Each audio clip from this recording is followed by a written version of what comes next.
So we're going to look today at how effective leaders drive CSR strategies in different sectors. And our aim is to provide you with actionable insights that can inform the design and implementation of your own CSR and employee welfare initiatives. So we're hoping that we'll provide insights on how different sectors approach CSR and employee welfare, including how organisations in the social economy approach corporate social responsibility, the changing approach of more and more private for-profit companies, and then how the public sector is increasingly catching up with the lead shown by the independent, non-profit sector and private business. It has to be said, under pressure from European consumers.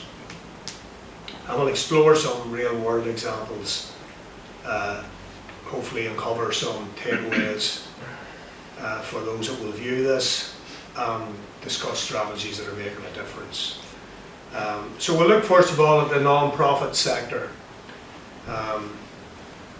If we start by looking at the social economy model, where social and environmental impact considerations are generally integrated into business operations. In fact, the focus of all social enterprises, their raison d'etre, as it were, is to make a positive social impact in some way. That's their primary motive, rather than the making of money and profit. To be able to continue delivering their missions, social enterprises have to find a way to secure the necessary finance to do so. So while they're not for profit, they have to be financially sustainable. And the best social enterprises have found a formula to balance the delivery of successful socially responsible activities with that objective of financial viability. And it is a challenge. The organisations that participate in this partnership are non-profits, and we know well how challenging that objective is, and some here in the room manage significant NGOs as well, and we'll hear from them. But we live in a hyper-competitive financial environment, competition for scarce resources. And the lessons from the approach adopted by the social economy are increasingly relevant for the private and public sectors, as consumers, employees and investors demand greater value for money, as well as their desire that their delivery agents are responsible and sensitive, and are showing care in their leadership, and are transparent and honest. So there are several organisations that, in our experience, have successfully brought the best of the social economy model into their corporate social responsibility and employee welfare strategies. Two examples we are aware of: the Cooperative Group,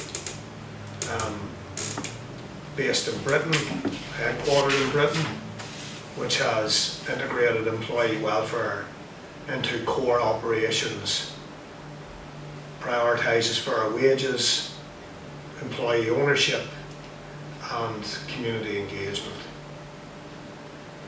The management of the Cooperative Group say that there are key learnings from that process have been the importance of creating a participatory culture across the organisation, in which employees at all levels, as well as the directors of the organisation, share in common objectives and design and shape those objectives, and that they show respect for each other, aligning business practices with social values.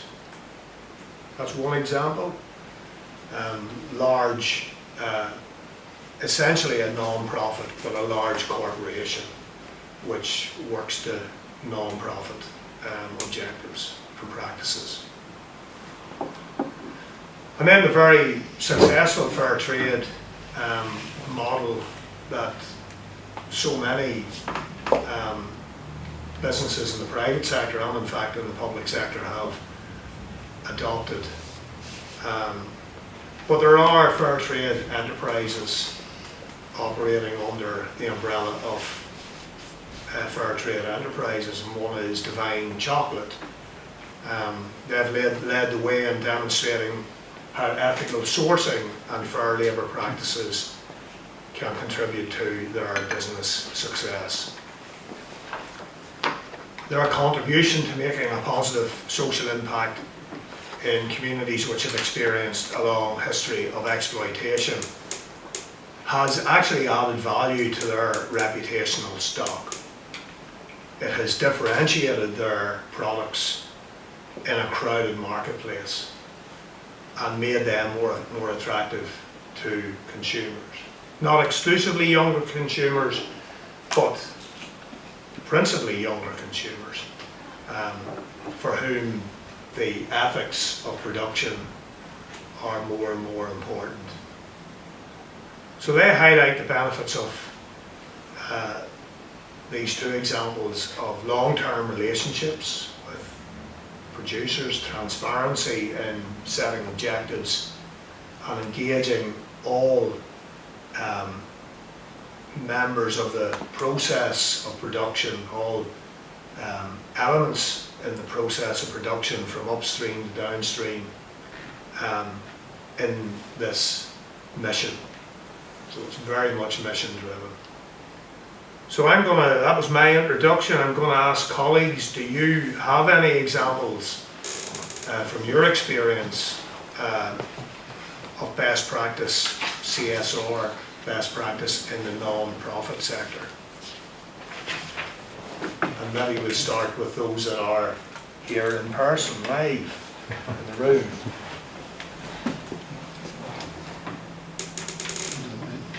Yes, yeah, absolutely, Raymond. Yeah, well, just as an example, Balboa House is a prime example of this, in which we offer, well, there's a retail units which we have go out to the private sector, and that is normal rental values charged, and we use any of those remits to be able to offer a subsidised accommodation to our venue hire users and office users for the rest of the building. Okay. Do you differentiate your rentals, between non-profits and private renters in your premises? Yeah, that's exactly the model. So that on the ground floor, which will the retail units in fact, we're at normal rates, and when that money is secured, we use that money then to offer as a subsidised rates at well below market value for all of the rest of the community and voluntary sector tenants. And what that does is, because I know your organisation, it generates an income for you to support wider community development in communities that are designated as in need of support. They're designated as disadvantaged communities.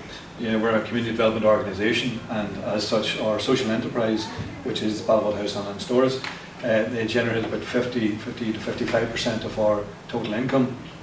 We then use any sources. We also use that money then to secure other sources of both central and local government funding, particularly in other charitable organisations. And with that, we run our own programmes from that. So without that social enterprise, we couldn't afford to run the number of services we currently do, including good morning telephone call services, etc., and also delivering support to areas of disadvantage. And you are a professional, and your team are professionals. You're someone, I think, from a financial background, so that resource is managed by a board of volunteer directors who are able to employ you as a professional to ensure that that job is done very competently.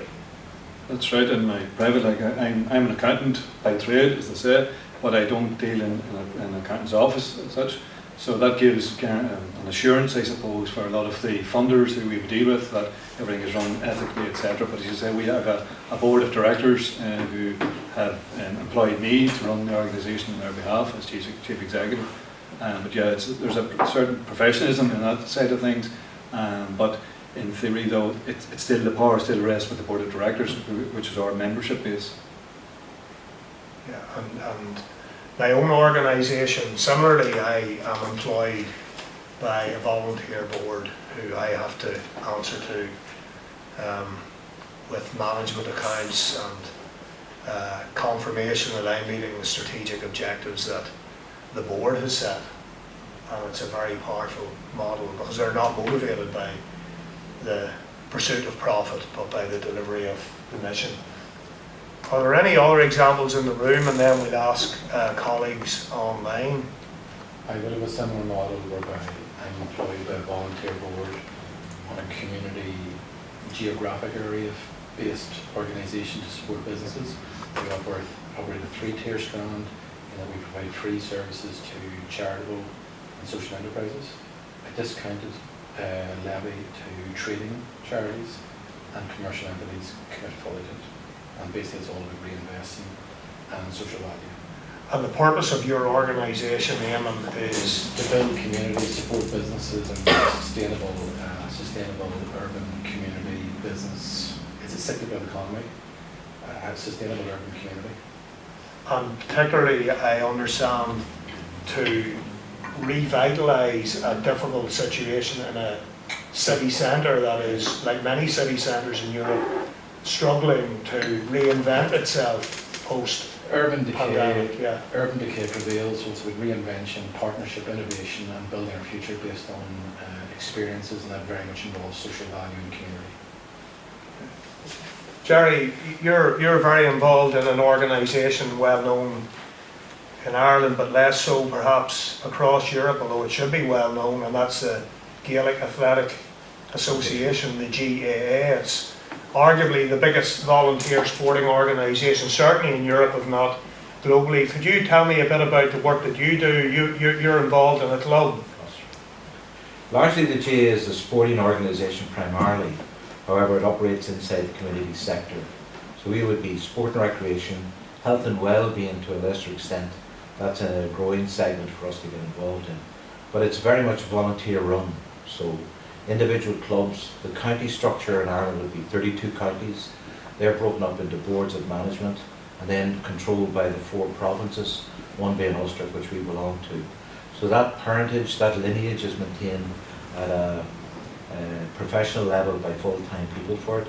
There are no full-time employees by the football club that I belong to. So our services are geared around that volunteerism, and yes, driven solidly by non-profit.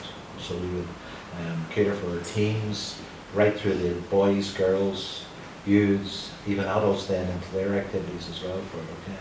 So the financial model tends to be quite difficult. We're constantly looking for money from various organisations in the local government, within sporting organisations, and then even the commercial sector as well for sponsorship. And yet at Island of Ireland level, Okay. the organisation is built and manages the second, is it, or third biggest stadium in all of Europe. It's very good group partner. So from the parent group itself, that's a fully maintained professional organisation based in Dublin too, but it also manages the affairs of the worldwide organisation, from Europe to England to America, Canada, Australia and New Zealand as well. However, our particular footprint in our community is one of 68 clubs within our county. Okay? Our membership would range between 300 to 400 in any given financial year, which is basically October to October for us. Okay? The community sector is growing, but with it takes in an awful lot more demands on our time. And that's probably where the strain will enter into that relationship. Obviously, we work with Raymond's organisation at Ballabot House and cooperation on that side. Local government is critical to us. We need that credibility in local government, councils particularly, to get across their funding streams and conjoin with that to provide services for us. So yes, it's a thriving area for us, the community sector. Not easy to work in. It's high risk activities for us to bring new concepts of non-profit into that. But yes, that's what we're trying to do. I think many of us are involved in clubs, and I'm the assistant treasurer of my own club. We have 1,300 members, an annual budget of £250,000 to run the club, all self-generated, all reinvested in the community, and basically all about whole of family for whole of life. That's a nice concept, whole of family for whole of life. Very good. Stephen, finally, maybe in the room here, the employees of social enterprises, non-profits, we've talked about corporate social responsibility, and we've heard from the examples about the community impact, which is very clear. Are you aware, because you work with social enterprises, that are particularly supportive of their staff, involve their staff in the design of their mission? You know, that dimension that we've talked about of the cooperative organisation in Britain, of the fair trade organisation. It's all about valuing every member in the chain of production. Have you any examples that you could think of? Well, I mean, just a general point on the corporate social responsibility, that while we see examples from big organisations who have the staff who they can put in to do activities with social enterprises, in Ireland we have lots of small businesses, and they actually, by proxy, would sponsor programs in social enterprises, but they'd also support their staff to volunteer on boards, and would give staff time to be involved in things like the GAA and other voluntary work. So at a very low level it exists right across small rural communities across Ireland, with small businesses are doing that, and they wouldn't even call it corporate social responsibility, but that's what it is. In terms of staff, well, the reality is profit margins in social enterprises are very small, and they have to be, staff therefore have to be flexible and responsive, and the only way that you can have staff who are flexible and responsive is if staff are involved in the running of the business and the development of new ideas. And therefore you find many staff who work in the social enterprise sector are people who are motivated to work in the sector, because the wages are perhaps a bit below the average, and isn't the same certainty as being employed by a big employer. So they tend to be people who are socially motivated, and therefore they're more involved in the double bottom line and the triple bottom line of the social enterprise. That's very helpful. That's a good point actually about the vocation of those that commit to working in the non-profit sector. I'm going to turn, Fabio, I don't know if some of your people are online, but perhaps if you could lead off, and if any of your colleagues, and Fabio, you're from Tuscany, around the Lucca region. Could you talk about some examples of non-profits that you would be aware of? We agreed with our host to bring an example also related to the involvement and the feeling of the mission of the example is called GKN. It's the name of a multinational company that was in close to Florence, in Campi Bisenzio. It's like 15 minutes drive from Florence. That is the capital of the region, Tuscany. And in 2021, this multinational company suddenly shut down the production to delocate, and the workers, 400 people with 400 families, they were from one day to the other without job, without anything. So they were really motivated and with a strong feeling of union. They had this strong union inside the plant, and they created a cooperative that has no purpose on profit. It's a non-profit cooperative to carry on the production. So they take over the facility, the plant, to bring the production on and to go forward with the work, with their job, with a cooperative model. So they just switch the model from the profit model to the non-profit model and is sustainable. And of course they are very socialist in everything they do. They also have a festival that they do is delocated everywhere in Italy to bring their experience and to share with other workers, because it's a matter, the delocalization and the closure of they shut down enterprises everywhere in Italy. So they bring this model everywhere with this festival that melts art and talks and discussion, workshops and so on. And they have this very socialist model. They have a logo and they have everything, a strong communication. And they are very, pretty famous in Italy right now in all the no-profit sector, in all the cooperative. And they have this project. This project is known as Fabbrica Recuperata. That means, Recovery? Yeah, recovery plant. And yeah, they are very, very interesting to follow, because it's it's really from the bottom. It's not a corporate social responsibility. They are, of course, they are a non-profit organization, and they have a strong sense of corporate social responsibility related to the workers' rights, to the environment, and also to the community making. In fact, they do this festival every year, and is an example of corporate social responsibility from the bottom instead of from the management. The management just escaped from Italy. So that's a beautiful example we have. And the term delocalization is actually a very powerful term, because we here in Ireland, I think every state in the Western world, this is a problem of delocalization of communities that had grown up around production, Yeah. that lose their purpose. So that's a really good example, thank you. Roxana, have you any non-profit examples of CSR?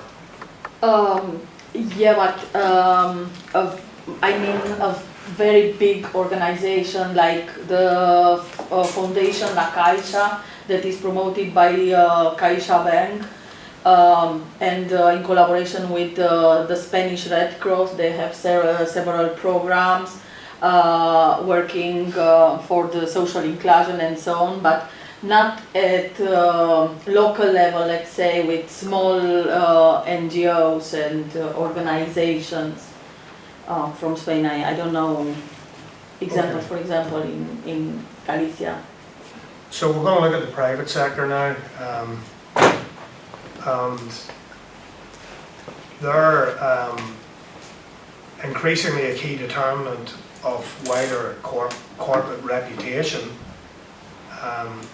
and operational effectiveness is having a CSR strategy in place. In fact, many private businesses now will have in their annual reports a section on their CSR activities to report to their stakeholders, be they shareholders, be they consumers or customers or other partners. And the best 21st century companies now feel it as a prerequisite for their future success that they can show that they are responsible companies. So some case studies to get you all thinking, and the first one perhaps is a little strange given that large organisations are often the target of so much criticism, because there is, I think, genuine concern that there is a process of monopolisation underway where large, predominant private companies hoover up competition, bring them into their ecosystem and essentially take their intellectual property and then close those providers down and delocalise increasingly concentrate. But nevertheless, Google, as one of these very large, predominant infotech organisations, has been known fairly, I think, for its exceptional employee welfare programs. It's an acknowledgement, arguably, by the board of Google that they will only be as good as the quality of their employees. And that's arguably the first reason to treat your employees with respect, that they are the people that make the business a success or otherwise. But Google does offer comprehensive health benefits, generous parental leave. Its supportive work environment in some ways has become the stuff of legend, where staff can de-stress and game and interact with each other. One of the first companies to encourage people, which is now taken as the norm, of people attending work in clothing that they are comfortable wearing and so on. But the leadership of the company does now say, and will promote this, that, you know, it has learned that a welcoming, relaxed workplace does create a culture of common purpose, and that's essential alongside an investment strategy. So, and I think we've learned this in the pandemic and the post-pandemic era, that there is competition, perhaps less so in Italy and Spain, where there is relatively high general unemployment, but in Ireland, general unemployment is relatively low by EU standards, and the challenge is competition for labour, competition for workers. And almost all companies now have recognised that they need to be able to offer an attractive working environment.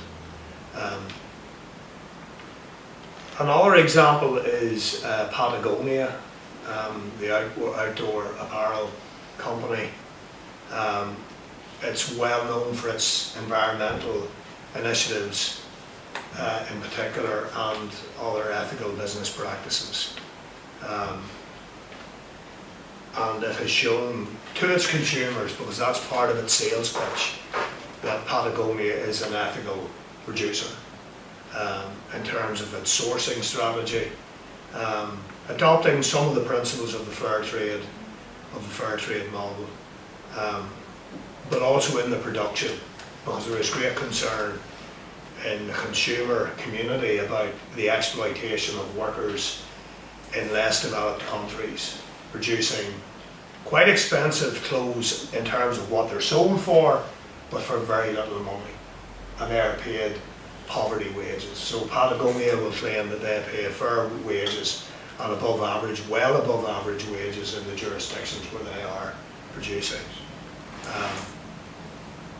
So I now turn to colleagues. Do you have examples from the private sector of best practice in CSR? Michael? Yeah. And Deborah, if that's okay. Thank you, Mike. The organisation I work for, and similar to Eamon, it's a voluntary board that I represent in relation to the wider business community. I represent A Chamber of Commerce. Chamber of Commerce. I represent a lot of the large employers in the area. And ESG or CSR is now becoming a very strong incremental part of the raison d'etre for every business.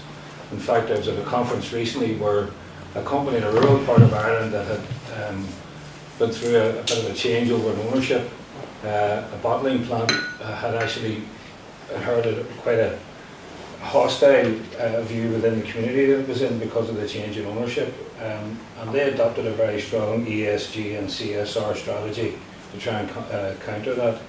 They had difficulty in recruiting staff as well, so they looked at this through the lens of CSR and got very heavily involved in the community, to such an extent now where at any given time they're, for a workforce of over 600 people, like this was an example I was given at this conference, for a workforce of over 600 people, because of their strong engagement in environmental schemes and involvement with clubs, including GAA clubs, involved in community cleanups and all the things where staff are very much heavily involved and caring for the community in which they were operating in. they had moved to a position of a maximum attrition of about 4% of their workforce. And when they went to look for staff, the CVs were piled high. And overnight, basically because of that strategy over a period of 3 to 4 years, transformed how that company was viewed. It was a very good example, but in our own locality here, we have companies like a major agricultural pharmaceutical company that in the 2 weeks leading up to Christmas puts on, with on a volunteer basis from its staff, Christmas dinners for the elderly people in the area here. Does a lot of very good work across that. Nearly every major company now in this area has a strong CSR approach to things. And what we found as well is that they now see it as very much part and parcel of what they stand for, their profile and their principles and their values. And that's becoming ever increasingly important, as you said, Conor, in a time when we have a very tight employment market here, our labour market. And where one local HR director of a major manufacturing company here in this area said at our recent cross-border conference here in this area, had said that they found in a 40 to 45 minute interview, they found that the last 15 to 20 minutes of that interview was now the applicant interviewing the company in relation to their values and what they stood for. And that was because we were in a tight labour market, and the potential employee had maybe a number of offers and wanted to consider the values of the company that they were involved in. And community involvement, environmental schemes, putting something back into the locality and the community, and also the manner in which they looked after staff.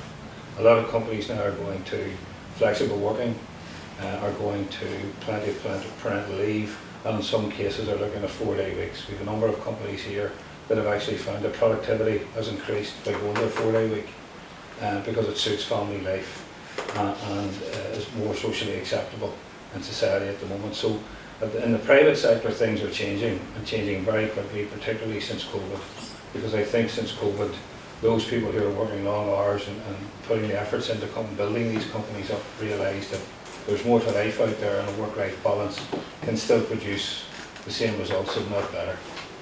Because would you agree that so-called Gen Z and millennials get a bad rap as being self-absorbed and selfish, when in fact the employers I talk to in this area would say that younger people tend to be very ethically motivated and have a very strong sense of a moral compass, as it were? Would you agree with that? Yes, a lot of the young people that we would deal with, and as a result of that, we're now looking towards developing a junior chamber again. We're having very early discussions about that, because we feel the next generation coming through take a different look at business.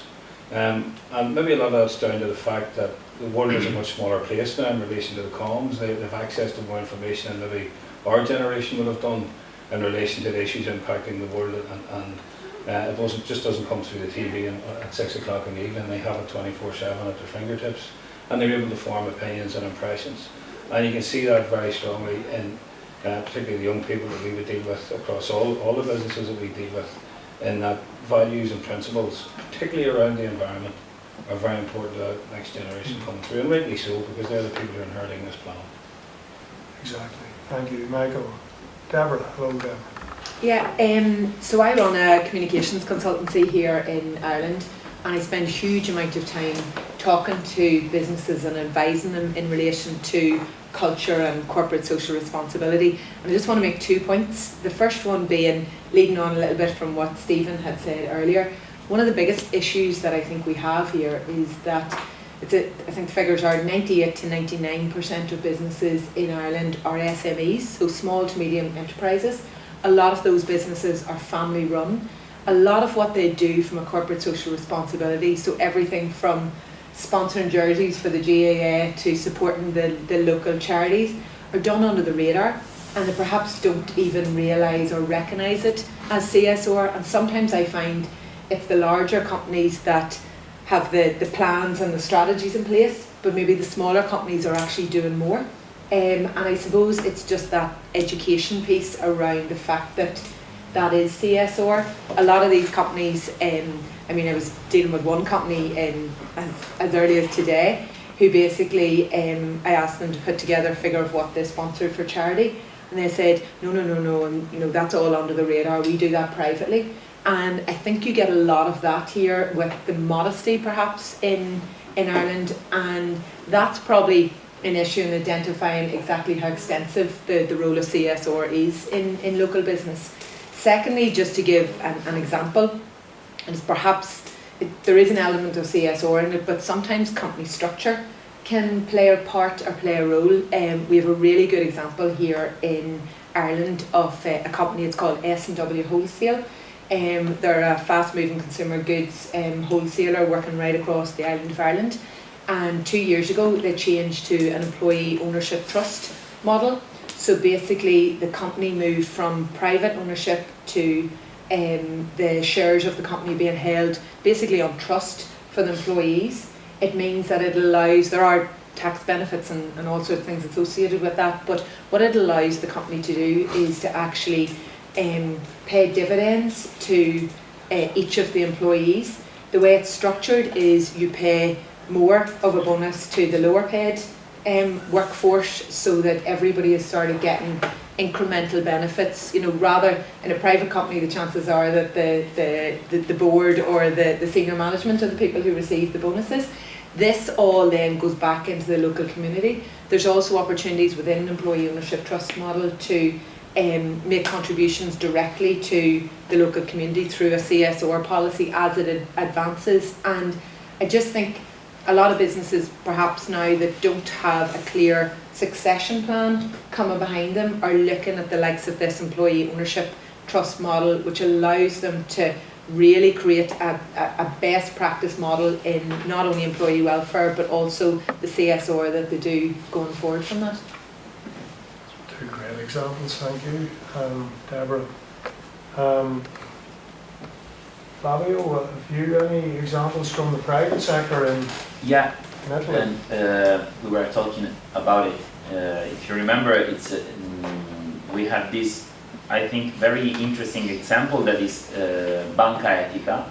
That means ethical bank, and it's it sounds like an oxymoron, but they actually are an ethical bank, and I met them also for my working life, so I can reconfirm. They have a governance structure that is based on two pillars. They have this board of managers that are internal to the bank and that are expert, but they also have a shareholders board. So they have these groups in each territory where they have banks, and they have the shareholders, because they are on actions, you know, on the financial actions, and each customer can become a shareholder, and there's a board of the shareholders that is elected and so on. So, for example, to evaluate a loan, they have two commissions. One is the technical commission that evaluates the project on a financial côté, and then they have the social impact commission. So before to give the money, they have to pass two different evaluation. And the second one is the one that understands how the project is impactful positively on the community, on the environment, and so on. So for their policies, first of all, they cannot have like 5 times the difference between the last worker and the top manager. So there's a range inside how they are paid and so on. So I think it's a very interesting model. Of course, they have a profit, but they then invest the profit on the Fondazione Banca Etica, that is the branch of the bank that have to invest on social impact projects. So it's a model that is very interesting, and is the reason why I also became a customer. I transferred my bank account to that bank. So you as a consumer were influenced by the strategy of that bank Yeah, to become a customer. yeah. That's very interesting. Eamon, it makes me think of the Irish League of Credit Unions, and I think I could see you having the same thought. But credit unions are kind of a Slightly, crossover, aren't they, between the non-profit and the commercial? slightly different. It is a community-owned cooperative bank with a fundamental ethos of a reinvestment community, so all profits are reinvested in the members to nobody external. And commercial decisions, whilst governed by regulators, are very much community and social value centric. So decisions will be made that wouldn't be made commercially in the high street, will be made based on local knowledge, community and social value. And again, that is governed by a voluntary board with professional team operation and running the organisation. And just, you're a volunteer director of a credit union, I know, Eamon. Tell me about the Irish League. It's like a federation, is it, of these local credit unions that all act? It's like an Collective. overall umbrella association, but because it's a financially regulated organisation, it's controlled by the Irish Central Bank or the Bank of England. But the balance sheets of these organisations are phenomenal, and part of the challenge is regulation has been so tight due to fear of risking it when they are risk averse, that there is a lot of social capital that could be reinvested in our community organisations. And we have talked about a community fund amongst ourselves. So there are untapped opportunities to be explored. Thank you, Eamon. That localism is built right through the credit union system. So, as an owner of the credit union, part owner, the common bond. So you have to live within the common bond to be a member. So each credit union is quite local in itself. And in fact, the credit union movement in Ireland was inspired by the credit union movement in Spain, in Mondragon most famously, in Catalonia, in Barcelona and its wider region. Roxana, speaking of Spain, and you're in northern Spain, but have you any examples in the private sector of I think Adriana, my colleague, has Okay. Hi Adriana. Hi, can you hear me? Can very clearly, yes. Hi. Yeah, well, as I'm from Galicia, I would like to bring an example from here. So I would like to talk about Gadisa. That is a supermarket chain from this region that really supports the local community. This company focuses on buying from local suppliers, which helps the local economy and cuts down on environmental impact. And they have a CSR department where they make programs for sustainability, social support, and creating good jobs for their workers. They also use eco-friendly store designs and works to reduce waste. And they care about healthy eating and being transparent, showing their commitment to both people and the environment. And they are also positioned as one of the top 50 companies to work in Spain. That's very good. And what is the name of that company, Adriana? Could you The remind company is called Gadisa, and the supermarkets are called Gadis. Okay. And are they just in Galicia or are they more widely in Spain?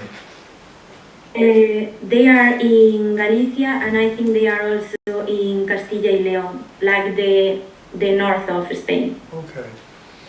Thank you. That's another great example. I think unless there's anyone else, we'll move on to the public sector.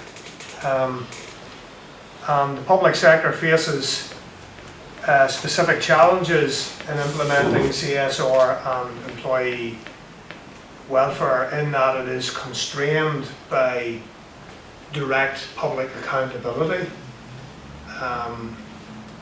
It's the focus of a very intrusive, arguably, highly sceptical media throughout Europe. I think that it's fair to say that the public sector is often the focus of a lot of criticism in the media. Because as someone mentioned, I think it was you, Stephen, about being an owner of a credit union, all taxpayers in effect are the owners of the public sector. and they feel that very strongly, that they pay for the public sector in their taxes. So there's media tracking, there's the public accountability, the need to answer, there's resentment from taxpayers, and restrictions on the sector's ability to adopt innovative financing strategies. I and some colleagues were at a meeting earlier today dealing with the challenge of infrastructure and how to provide it from a government that has not enough funding to do what's needed. And the issue is the lack of flexibility in the public sector to look at alternative financing models in terms of borrowing and raising funds, or issuing shares, for example. So the private sector and also the non-profit sector as well, it is known, probably arguably the non-profit sector, because it faces similar challenges in terms of lack of resources. But what the non-profit sector has is flexibility to respond to challenges very quickly. And yet there is a pressure on the public sector, and probably more so than the private sector, to ensure that their strategies, public sector organisations, municipalities, central government organisations, EU institutions, that they serve the public good, and at a minimum that they do no harm, and that they give the best to their workforce. And yet, despite that, across all of Europe, some of the most poorly paid and underappreciated workers are those in the public sector. So examples of good practice from the public sector. And an organisation, I'm giving Britain again as an example, an organisation that is known around the world. It's the largest public health organisation in the world, is the National Health Service in the UK. It was heavily criticised during the pandemic and in the run into the pandemic for not appreciating its workforce. But what emerged from the pandemic in Britain was a realisation from managers and government how much the NHS and its workers meant to communities, to society, to citizens and to voters. So the NHS has been developing significant welfare programmes aimed at supporting its large and diverse workforce. And probably the reality is to compensate those workers for wage rates which fall below, and well below in some cases, those available in the private healthcare sector. So every level in the health service, from consultants, doctors, through nurses, through ancillary staff, all of those workers at all those levels can earn much more if they're working for private providers. And there is a private healthcare sector in Britain. So how do you compensate? One way is to look again at terms and conditions. And the NHS in Britain is in the process of a very major review of working time, for example, for doctors and nurses, to review that because of the exploitation that those workers have long felt. The strategies also include mental health support initiatives and other initiatives in terms of education, educational development and skills development. Another example is the European Union itself and the institutions of the European Union. The primary institutions of the EU, the European Parliament and the EU Commission, have widely acknowledged high standards in CSR. Because the EU has acknowledged and recognised that it has to set an example with initiatives that focus on its priorities, which it is trying to encourage national governments to adopt, of sustainability, support for diversity and social inclusion. So the EU has to show leadership, and its public institutions have fostered positive change. This initiative itself is one example. It's funded by the EU Commission to promote CSR at all levels, but particularly at the local, region and municipal level.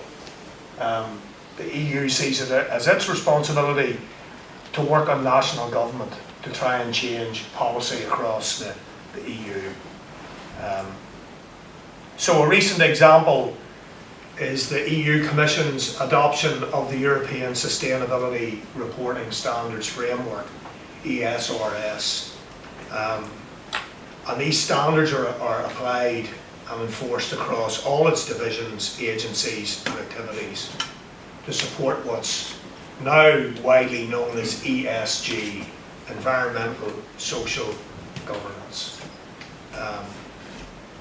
And what the EU Commission, for those of us that work on EU projects will know, the EU is expert in enforcing compliance. So it brings the weight of that experience to ensuring that the objectives are actually delivered on the ground. So having described those two examples, and those are high-level, large state examples, do you have local examples of good practice in the public sector in your regions, in Ireland here, or in Spain, or in Italy? Any examples from the public sector, colleagues? Suppose they come in, Conor, Murray, more in the District Council. I suppose in terms of employee wellbeing and welfare in-house, certainly since the pandemic that you've mentioned, all of our in-house practices have changed, whether it's hybrid working slightly from home, slightly in the office, getting a nice mix. Learning and development programmes, training and education, they're coming through nearly on a daily basis if there's any wellbeing issues you have and to assist you in that. On an outside point of view, I suppose, in my department, which would be enterprise regeneration and tourism, which has a lot of environmental and social value issues with it. I suppose, Deborah, one of your conversations was, I don't think there's 7,500 businesses in our district council area. Most of them don't realise that they're actually doing some form of social value, and it doesn't have to be in a major management plan. So I suppose where we have to learn that case is that what we're doing as a local government, we're devising large-scale plans within our strategies, or even to nail it down into our focus on procurement processes. All our procurement documents have environmental mapping in it, social value practices in it, that if you're pricing for work within the council through our procurement section, you must show evidence of doing this. Now, how do the businesses get to that stage? What we have then in-house are programmes that we provide to the local businesses so they can apply for a grant and apply for mentorship support to bring them up to speed. So if they want to develop a social value plan, they want to develop an environmental plan, or they want to just develop their business generally, we can provide support for that through a local government funded programme. So in-house we're doing our best to try and push it on as best we can, but then in terms of our programme development, we would have a raft of programmes for new business startups through growth, through the higher level programmes, and maybe moving on to Invest NI or Intertrade Ireland, which are other government organisations that help businesses move along and grow. And I suppose Stephen sitting beside us as well, we would fund a programme that's unique in this district council area in terms of social enterprise in Newry and Down, that Stephen heads up with yourself, Conor, and that's a good way of getting social enterprises into the mix in terms of the general business community. And you'll find now that most of our programmes, social enterprises are actually rising and rising and rising as we go along. Roxana, have you any examples of public sector innovation in CSR? the regional government of Galicia has the strategy, CSR strategy for 23-25, and it has like 3 action lines, one directed to companies, another to society, and another to public administration. And regarding companies, so the objective would be to help finding solutions for the social and environment impact, to help to transform the business models, for example, and to attract talent. And with the society, promote the skills for the future, raising awareness on the responsible consumption, increase alliances and participation in public administration, to promote training and to increase the responsible public procurement, for example. And they have on the website auto-diagnosis tool for the SMEs to check the level, and also they provide some economic aid to SMEs and help SMEs to implement measures on gender equality and responsibility. And yeah, Adriana can give you an, let's say, a practical example of an initiative in collaboration with the companies in Galicia that is under this strategy. So, Hi, Adriana. As Roxana said, the Junta de Galicia is a good example of best practice, and they have quite initiatives, but I found very interesting a program called Galicia Destino Sostenible. This program promotes sustainable tourism in Galicia by connecting the tourists with eco-friendly businesses. These companies like hotels and restaurants join the program to focus on low-impact tourism and protecting the local culture as long as their workers, making Galicia a more responsible travel destination. Thank you. Thank you, Adriana. I had the pleasure of walking through your region a number of years ago on the Camino de Santiago, and one thing I noticed, there's a lot of public sector investment in both local private businesses and facilities, and you also have the voluntary sector managing albergues. So there seems to be that mix of public sector, small private sector business, and voluntary sector. the albergues are, I think, are public. I mean, they are promoted by municipalities and regional. Some of them belong to the regional government, I think. Yeah. Okay, colleagues, thank you. That's been a really great conversation. I'd like to thank you all for giving your time to us and to the wider European citizens who hopefully will be inspired by some of these examples. I suppose my reflection to close is that what we've seen are common traits between the public, private and non-profit sector examples. They focus on inclusivity, on transparency, on having a clear sense of organisational mission. For organisations new to CSR, the roadmap to implementing effective CSR is pretty straightforward. Do an analysis of the social environmental needs in your community that hosts your organisation. Integrate the consideration of that into what you do. Consider the impact of what you do. Do no harm. Improve where possible. Foster a supportive work environment and motivate and value your workforce. And engage with your host community. All organisations are hosted by an ecosystem in the way that an organism is hosted by an ecosystem. And the ecosystem, the host, community has to be respected. So consider, citizens, how these insights and strategies can be adopted into your organisations, whether they are non-profit, public or private, and consider the similarities between the examples that we have given. So thank you and goodbye. Well done.